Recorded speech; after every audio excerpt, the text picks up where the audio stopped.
श्री रामचरित मेरे प्रभु श्री राम का वो चरित्र है।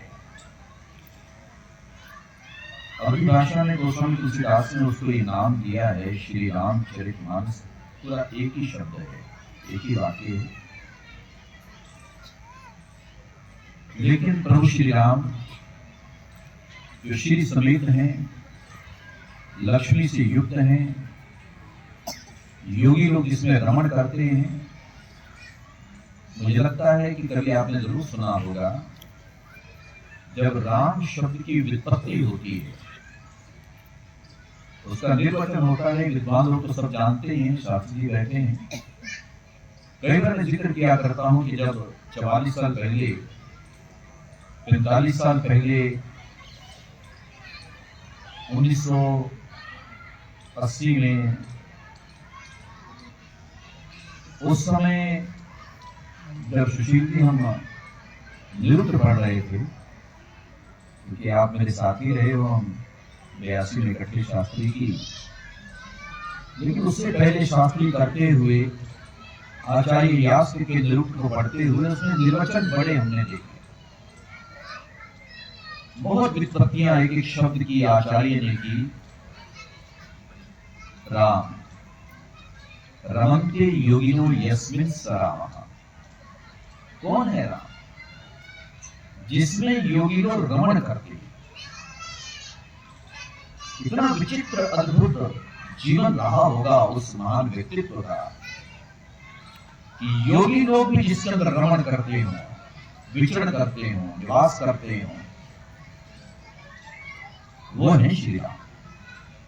लक्ष्मी के स्वामी प्रभु श्री राम, उनका है पावन जो चरित्र,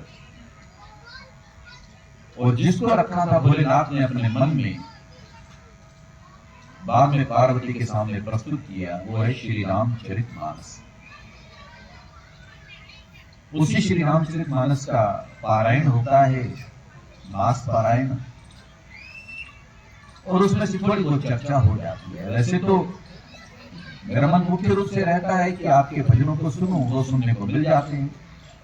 जितना समय होता है वो आप सुनाते हो, अच्छा लगता है, आनंद की दृष्टि होती है। लेकिन श्री रमेश जी बिल्कुल सही कहते हैं कि जब हमारा क्रम जो चल रहा है उसमें थोड़ी सी चर्चा वो भी हो जाए तो आप लोगों के लिए भी अच्छा है, कि जो भजन सुनाते हो तो मेरे लिए अच्छा है कि आप लोगों को भी कम से कम थोड़ा थोड़ा ये पता लगता रहे कि भाई ये मास पारायण है, और उसमें मास पारायण में जो विश्राम आता है उस विश्राम में अलग अलग क्या होता है, क्योंकि हर विश्राम में कहानी तो अलग ही आएगी ना। तो आज का जो ये 9वां विश्राम है, होता पिछले से मिलता जुलता है, क्रम वही चल रहा होता है, पिछली कहानी से जुड़ती हुई अगली बात जुड़ती है, वही फिर दास्तान बनती है, वही अपना एक व्याख्यान बनता है, वही कथा बनती है, वही तारतम्य होता है, वही प्रवाह होता है, वही धारा होती है, वही सामंजस्य होता है जिसको बिठा के चलना होता है। जन्म से लेकर के अंत तक, आखिर तक ये क्रम इसी तरह से चलेगा। हमारे तुम्हारे जीवन का भी ऐसे है। कल वाली बात जो आपके जीवन थी उसे आज थोड़ा याद रखा जाएगा, आज जो करोगे उसे कल के लिए भी साथ में जोड़ा जाएगा। अगर ऐसा नहीं होगा तो शायद जन्म जीवन, जीवन के कर्म, उनका तारतम्य हो नहीं सकता। वो कर्मण है, क्रमेण वो सिद्ध हो भी नहीं सकता, इसलिए उनको आपस में जोड़ के तो चलना ही होता है। राक्षस बढ़ेंगे, जन्म होगा, जन्म हुआ, लीला होगी, लीला चल रही है, और उसमें अब अगली लीला, फिर अगली लीला क्या होने वाली है, ये सारा जिक्र होता है। बीच बीच में ऐसे प्यारे प्यारे वाक्य आ जाते हैं या संदेश मिलते हैं जिन पर हमें रुकना होता है, जिस पर चर्चा करनी होती है। श्री राम के जन्म से लेकर के वनवास वनवास के साथ साथ सीता का हरण, रावण का मरण, वहां से लौट के आना, अयोध्या का फिर राजा बन जाना, ये सारी कहानी तो सबको पता ही है। और केवल उतना नहीं कहा जाता, कोई भी जब व्यासपीठ पर आता है, आपको पता है कि हमारे तो बहुत प्यारे से अपने घर के व्यास भी हैं, श्री संजीव, आचार्य संजीव कपिल जी, मेरा लाडला सा प्यारा वो बालक वृंदावन आश्रम को संभालता है। और कपिल की याद आई है तो आपको बताऊं कि बहुत प्यारी ना अब वृंदावन में कुटिया बनाई है, उसका नाम हालांकि मैं कपिल कुटिया रख के आया हूं। मैं जब गया तो मैंने कहा कपिल इतनी प्यारी बनाई है, इसका नाम भी कपिल कुटिया। आप जब वृंदावन जाना परमहंस, अब आप देखना कि आश्रम एक तरफ देखने वाला और कुटिया देखने वाली एक तरफ है, बहुत प्यारी बनाई।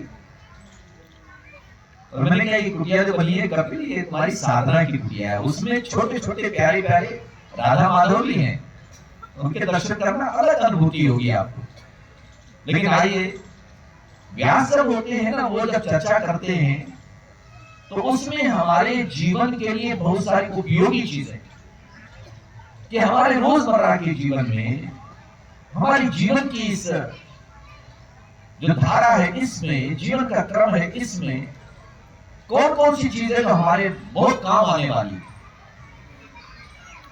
जिसमें आज के प्रसंग में हालांकि बहुत प्यारी प्यारी बातें आप कह ही रहे थे। और उसी में एक ये भी था कि प्रभु श्री राम ने, क्योंकि वो धनुष्य की शाला में है और उनको आज्ञा मिल भी गई है, गुरुदेव के भगवान श्री राम को विश्वामित्र की आज्ञा मिल गई। हालांकि ठीक है, एक बार निराश होते हैं, और ये बिल्कुल आप मानो की दृष्टि लोग बैठे हो, महाराज जनक, मैं उस दिन भी कह रहा था 2 दिन पहले, कल भी, कि पिता के दिल से पूछो कि बिटिया के प्रति उसका भाव क्या रहता है। पिता के दिल में बेटी के प्रति जो संवेदना और सहानुभूति है, यह एक भावना है, वो बड़ी अद्भुत होती है, गजब की होती है। पिता एक ऐसा है जो शायद पुत्र से ज्यादा पुत्री से प्यार करता है या उसका ध्यान रखता है, उसके प्रति चिंतित भी होता है। और आज महाराज जनक के साथ भी यही हो रहा है। हालांकि महाराज जनक स्वयं विदेह है, इसलिए उनकी बिटिया को विदेही कहा जाता है। उनकी तो देह में आसक्ति भी नहीं है। ये सब कुछ होने के बाद तो बेटी होती है। शास्त्री जी, फिर आपको ध्यान आएगा, वही 1979 में जब हम अभिज्ञान शाकुंतलम पढ़ रहे थे, तो महाराज कर्ण का हमने पढ़ा उस समय कि कर्ण ने तो केवल शकुंतला को पाला था, उनके घर में कोई जन्म नहीं हुआ था उसे, वो तो मेनका जन्म देके छोड़ गई और उन्होंने पाला उसे।